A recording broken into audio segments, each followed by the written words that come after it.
A gun buyback that forced law-abiding citizens to surrender their firearms in a nationwide roundup and meltdown of all semi-automatic firearms and pump-action rifles and shotguns. 640,000 ordinary conventional firearms confiscated and destroyed. It was an absolute joke and a tragedy. I actually turned in 3 firearms, and it broke my heart. I mean, it was 40 years of collecting, and I can't say it any other way than that. I felt sick. I had to hand them in, because if I didn't, I was going to jail.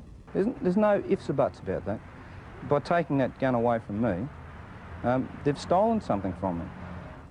A right stolen by their government, promising safety in return for its gun bans. But now citizens know the frightening truth. The cost of lost liberty can be measured in the loss of life. It's become very, very obvious, even to Blind Freddy, that the expenditure of $500 million has done absolutely nothing to reduce crime. It certainly didn't do what the government touted it would do, which was to reduce crime. It hasn't done that at all. In fact, there's been more. This has been a lot of bull and hasn't really done much to help society and with its problems.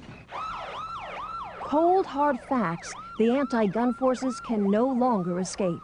Armed robberies have skyrocketed, up 69%.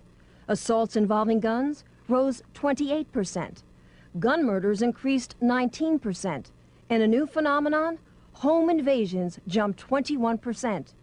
An increase politicians insist they can't explain because they're still trying to legally define what a home invasion is and what the penalty should be. Part of the difficulty is that there is no clear definition of home invasion in the law. Never cease to be amazed at the ingenuity of lawyers. If the politicians want a pay rise, boom, that's done in 20 minutes. But to define home invasion, what a joke. I have no trouble at all in defining what a home invasion is. I think if someone sets their foot inside your door uninvited, they are invading your home and your privacy. And victims who have survived home invasions don't need a definition. They've lived through hours of terror. Arthur Field was tied up, his hands and feet taped, his phone lines cut, while 2 robbers ransacked his house. And they jumped on me and knelt on my chest and grabbed me around the throat because I immediately started calling out, "Help." I don't know how many men, they start smashing the windows. There was a lot of glass shattering, a lot of noise outside, and I stood in the kitchen, I was trembling. The Zawadzkis remember thugs running through their home, demanding money and threatening to kill them. Mr. Zawadsky says if he had a firearm, the suspects never would have gotten away. Do you will stand, waiting till you get killed? Or you will defend yourself? Tell me true, you will defend yourself. Scars that never heal, citizens left powerless. But it's criminals who have been empowered and emboldened by the new gun laws because the innocent can't fight back. What's happening today is that the offender, the bad guys, are happy to break into somebody's house. They're not frightened to break into somebody's house while they're at home. Citizens denied the right to protect themselves by a justice system that won't. Well, my opinion of the legal system here is it's absolutely weak.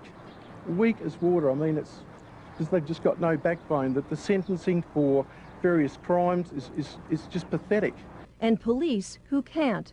They're undermanned and morale has never been lower. It's very bad at the moment. It's never been worse. Since 1993, we've had a real decrease in over 230 sworn police officers in this state. These policemen have joined the job, policewomen have joined the job to go out and do it, and they can't even attend at breaks or assaults because there's no vehicle to even get them there. I mean, that's just absolutely ridiculous. Gun laws that have backfired. And Australians who have been forced to hide behind bars and deadbolts. Some are even installing extensive security systems because the firearms they still own that haven't been banned have to be locked up, unloaded, and unavailable. I mean, get real. If I have someone break in here, I've got to go get the bolt, get the rifle, find the ammunition somewhere else, put it all together, and then defend myself if this other person's got a firearm that's going to threaten my life. No way, it doesn't bloody add up. A political fraud, gun bans that haven't made a difference, and gun owners now struggling to stop a growing momentum against them. The people pushing the removal of guns from the Australian society are already saying that's only the first step. Publicly, that's only the first step. Now we want the handguns, we want every other firearm. They're warning to Americans, don't think it can't happen to you. It can, and it already is. Unless you, as a firearms owner, get off your butt now and start to oppose those that want to take them off of you right here and now, I would say that within 5 to 10 years, the restrictions on gun owners in America will be similar to what happens in Australia. Don't trust your politicians. Get in there, keep on their backs. Be a member of the NRA, be a member of your local gun club. Be part of the NRA and never, ever, ever give up your freedoms, because that's, in the end, that's all you've got. If you think you have rights, tomorrow the government can take them away from you. I think the Americans have to be very, very careful, because, you know, their rights will be quickly eroded, as ours have, and we don't have a chance in hell of getting those rights back.